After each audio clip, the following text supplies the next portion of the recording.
5월 20일 수요일 말씀 나눔입니다. 오늘 본문은 신약성경 디모데후서 1장 7절과 8절입니다. 하나님이 우리에게 주신 것은 두려워하는 마음이 아니요 오직 능력과 사랑과 절제하는 마음이니 그러므로 너는 내가 우리 주를 증언함과 또는 우리 주를 위하여 갇힌 자 된 나를 부끄러워하지 말고 오직 하나님의 능력을 따라 복음과 함께 고난을 받으라. 아멘. 디모데후서는 바울이 디모데에게 보내는 두 번째 편지입니다. 바울은 디모데를 자신의 영적인 아들로 여겼습니다. 바울이 처음 선교 여행을 할 때 디모데를 만났습니다. 복음을 전했고 믿음 안에서 잘 성장했습니다. 디모데는 마케도니아 사역에 헌신했고 데살로니가에서도 교회를 섬겼습니다. 고린도에서도 바울과 함께했습니다. 바울이 목숨을 걸고 죽음을 각오하고 예루살렘으로 향하는 길에도 디모데는 동행하였습니다. 우리가 성경에서 디모데에 대해서 자주 읽게 되는 한 가지 사실이 있는데 그것은 바로 디모데가 어리고 연소하다는 것입니다. 디모데는 젊다는 말보다 어리다는 말이 어울릴 정도의 나이에 교회를 섬기기 시작했습니다. 그래서 바울은 서신을 쓸 때 디모데에 관해서 여러 당부의 말을 하기도 했습니다. 어린 디모데가 너희에게 갔을 때 두려움 없이 지낼 수 있도록 잘 배려하라 하기도 하고 어린 디모데가 전하는 말씀을, 복음을 잘 받아야 한다고 가르치기도 했습니다. 바울로부터 이 두 번째 편지를 받을 때 디모데는 에베소 교회를 섬기고 있었습니다. 네로 황제가 주도하는 박해가 로마 제국 전역에 일어나고 있었습니다. 믿음의 아버지 되는 바울은 지금 감옥에 갇혀 순교를 기다리고 있습니다. 바울은 디모데를 향해서 유언과도 같은 마지막 서신을 보냅니다. 그래서 디모데후서의 가장 큰 주제는 시련입니다. 처음 두 장에서는 이미 다가온 현재의 시련을 참고 인내하라 권면합니다. 그리고 그 다음 두 장에서는 앞으로 다가올 시련에 대비하라 권면합니다. 핍박과 시련을 당하고 있는 앞으로 더 큰 고난을 앞둔 디모데에게 바울은 이렇게 권면합니다. 1장 7절입니다. 하나님이 우리에게 주신 것은 두려워하는 마음이 아니요 오직 능력과 사랑과 절제하는 마음이니. 고난과 시련 앞에서 그리고 박해 앞에서 두려움을 갖는 것은 당연한 일입니다. 그러나 오늘 본문은 두려워하는 마음을 하나님께서 주신 마음이 아니라고 증거합니다. 하나님께로부터 온 것이 아니라면 이 두려움은 어디서 온 것일까요? 죄로 점철된 우리 자신에게서 비롯되기도 하고 복음의 진보를 막기 위해서 마귀가 심어주기도 합니다. 히브리서 2장 15절이 이렇게 증거합니다. 또 죽기를 무서워함으로 한평생 매어 종노릇하는 모든 자들을 놓아주려 하심이니.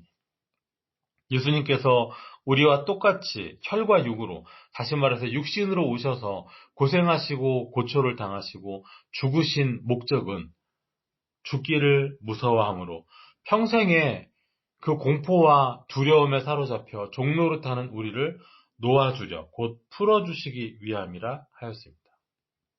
죽음, 또 죽음에 대한 두려움이 언제부터 시작되었습니까?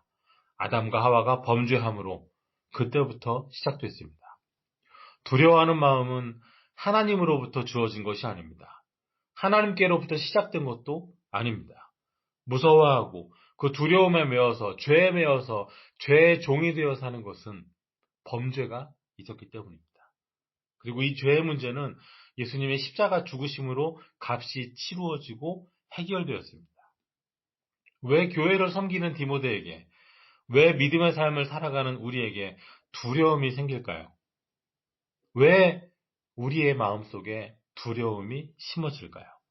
말씀을 증거하지 못하게 하기 위해서입니다.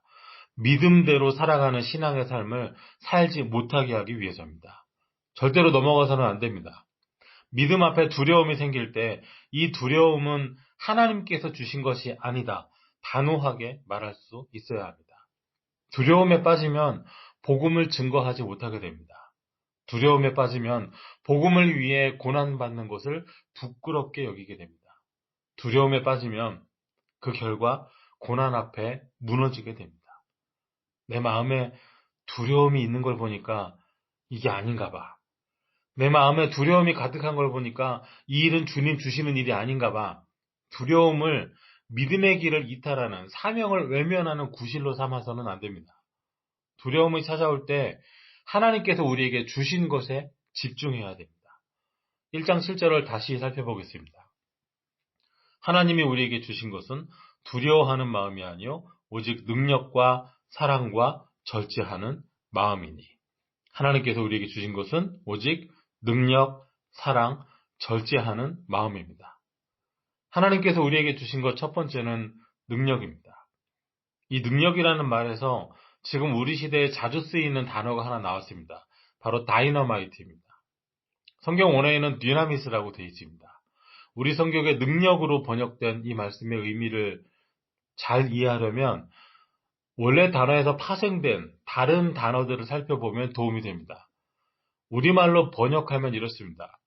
능력, 힘, 권력, 세력, 강한 것, 강하게 하는, 힘이 있는, 힘있게 할 수 있는, 무기력하지 않은, 효과 있는, 효력 있는, 할 수 있는, 가능한, 통치하는, 지배하는, 능한, 이것이 능력입니다.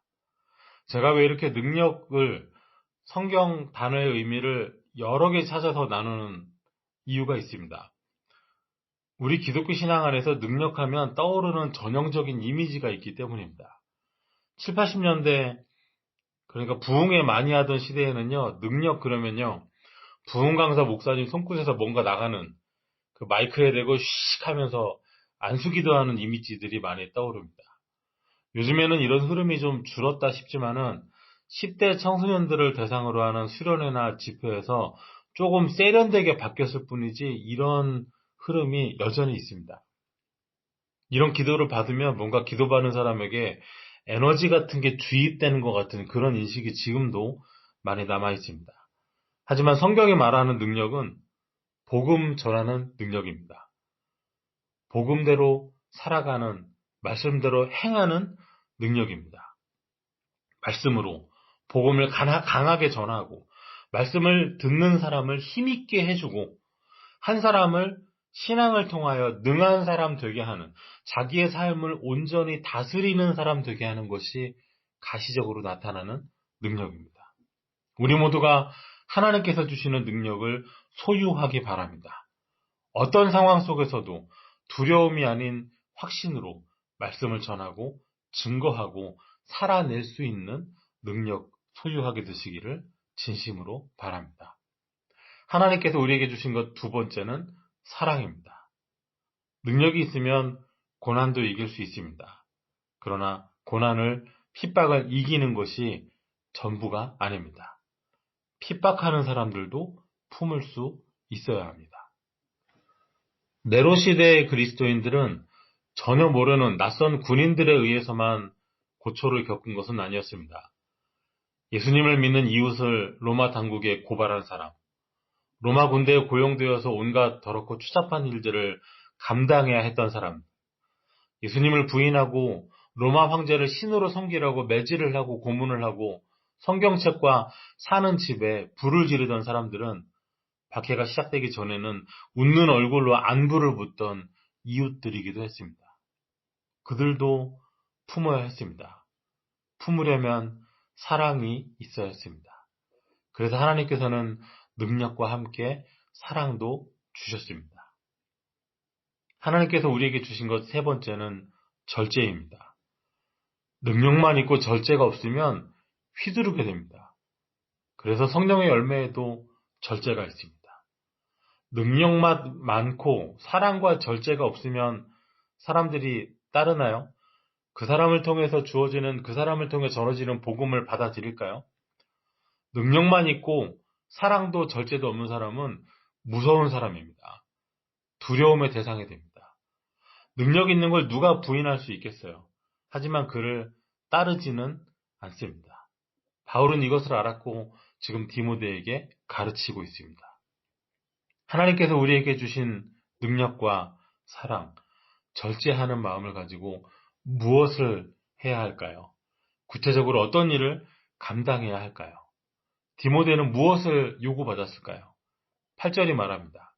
그러므로 너는 내가 우리 주를 증언함과 또는 주를 위하여 갇힌 자 된 나를 부끄러워하지 말고 오직 하나님의 능력을 따라 복음과 함께 고난을 받으라. 부끄러워하지 말라 하였습니다. 예수님을 증거하는 것, 또 주님을 증거하다가 주님을 위하여 감옥에 갇힌 바울을 부끄러워하지 말라 하였습니다. 부끄러워한다는 말은요, 수치스럽게 여긴다는 뜻입니다. 복음 전하면 감옥에 갔습니다. 신앙을 가지고 있어도 고초를 당했습니다. 기독교 신앙을 가지고 성경을 읽고 찬송을 불렀다는 사실이 알려지면, 예배에 참석했다는 사실이 드러나면 고난을, 박해를 받았습니다. 저 사람도 예수님 믿는 사람이라고, 그의 제자라고 누군가 고발할 때 내가 이제는 그 일을 부끄럽게 생각한다고, 이제는 내가 한때는 성경 읽고 찬송하고 신자였다는 사실이 수치스럽다고 말하기만 하면 풀려날 수 있었습니다. 자유로워질 수 있었습니다. 박해를 모면할 수 있었습니다. 그래서 바울이 말합니다. 하나님께서 주신 것은 박해 앞에, 고난 앞에, 시련 앞에 두려워하는 마음이 아니다. 능력과 사랑과 절제하는 마음이니 하나님의 능력을 따라 복음과 함께 믿음을, 신앙을 부끄럽게 여기지 말고 고난을 받으라 말합니다. 우리가 본문에서 꼭 가져야 할 교훈이 있습니다. 하나님의 능력이 있으면 고난이 없을 것 같지만 하나님의 능력이 있는 곳에 오히려 고난이 있고 핍박도 있었습니다. 오히려 말씀은 복음이 고난을 받을 때 복음의 사람도 함께 고난받는 것이 당연하다고 증거합니다. 두려워하지 말아야 합니다. 이를 위해서 능력을 주십니다. 사랑으로 사람을 세우고 복음과 함께 고난을 이기라고 증거합니다. 이 복음을 위해서 함께 고난받는 것이죠. 이 복음은 바울만의 복음도 디모데만의 복음도 아닙니다. 이 복음은 저와 여러분의 복음이기도 합니다. 고난이 없어지는 것이 능력이 아니라 고난을 이기는 것이 능력입니다. 고난을 주고 핍박하는 자들을 다 힘으로 능력으로 제압하는 것이 아닙니다. 오히려 핍박자들에게 핍박을 당해주고 고난을 주는 이들에게 고난을 당하는 것, 우리는 말씀에서 이런 모습을 발견하게 됩니다. 예수님께서 그렇게 하셨습니다. 예수님은 능력 그 자체이셨습니다. 그러나 고난도 당해 주셨고 핍박도 받아 주셨습니다.